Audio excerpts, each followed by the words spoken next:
Olha só, gente, presta atenção nesse caso. Mulher de 47 anos de idade é internada em UTI após consumir um alimento contaminado por uma bactéria.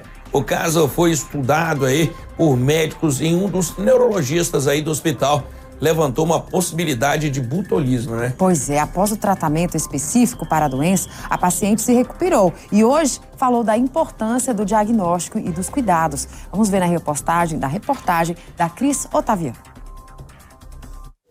Consegue ver?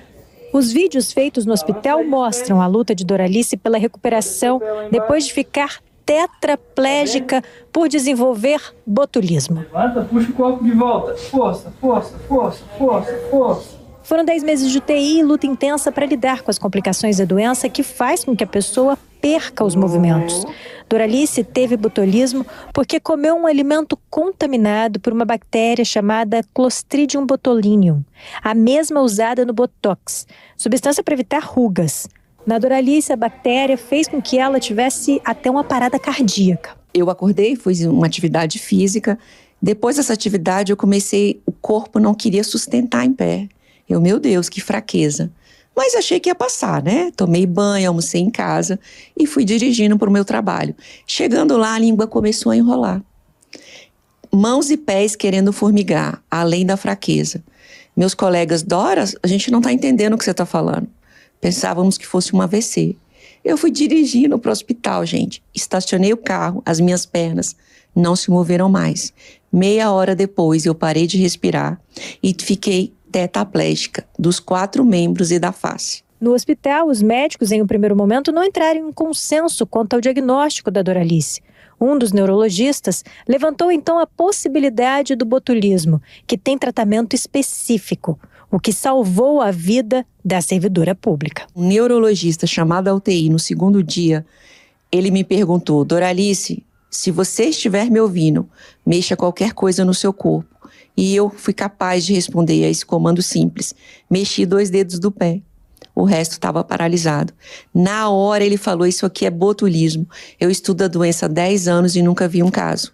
Os colegas médicos não acreditaram e eu fui tratada 2 meses como Guillain-Barré. Isso acontece no mundo. Os médicos acham que botulismo não existe porque eles nunca viram um caso, mas acontece. Agora, o tratamento correto é essencial e foi essa mexidinha de dedo que te salvou. Foi, porque eu recebi o soro antibotulínico com 30 horas que eu estava na UTI. Você tem 7 dias para receber o soro ou você vai morrer, porque vai paralisar o coração também, mesmo na UTI. Ou você vai ficar naquele estado vegetativo. Então, foi essencial esse Dr. Samir Souk, neurologista, ele salvou a minha vida. Depois de diagnosticada, Doralice teve uma vistoria em casa da Vigilância Sanitária.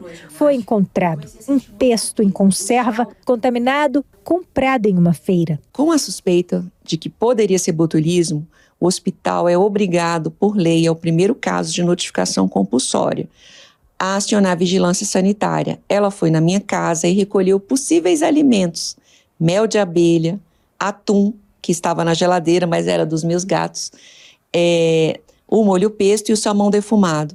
E esse material, pelo LACEN, foi para o Adolfo Lutz em São Paulo. É o único laboratório no país que faz exame de botulismo. A análise clínica deu positiva no molho pesto. 2 meses depois, a vigilância foi na feira. Detalhe, o fabricante não tinha autorização para vender o produto. A feira não tinha CNPJ. Esta microbiologista alerta para o consumo de alimentos artesanais, cada vez mais no gosto do consumidor que tenta fugir dos produtos industrializados. Nem sempre, pequenos produtores têm conhecimento e equipamentos adequados para produzir alimentos.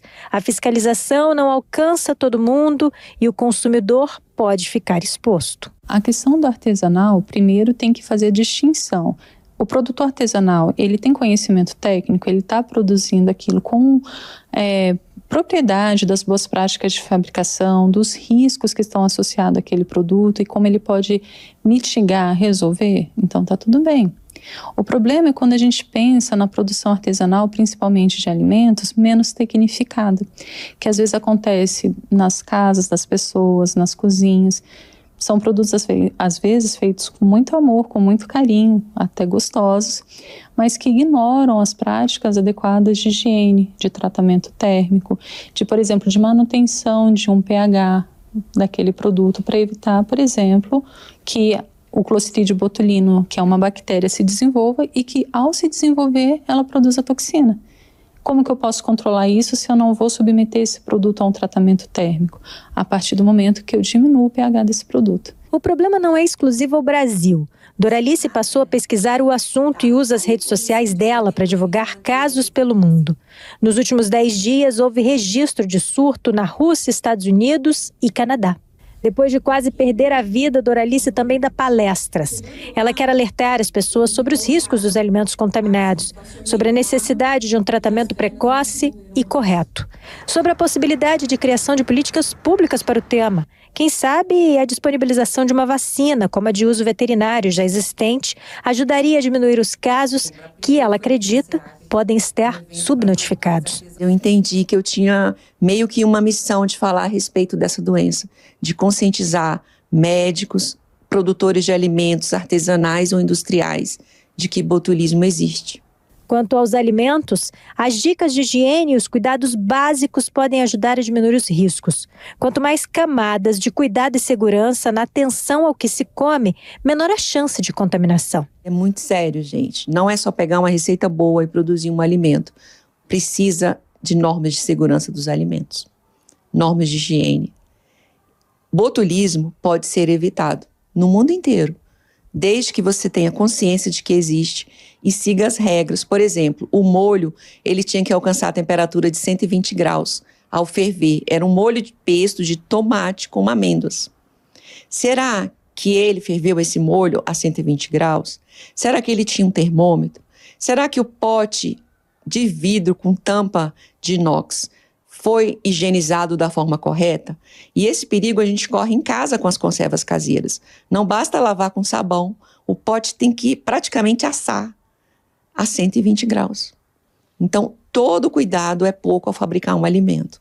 E hoje eu levo essa conscientização para a indústria, para restaurante, para um produtor e também para o hospital, com a experiência do paciente, porque eu vivi muita coisa dentro da UTI em um ano.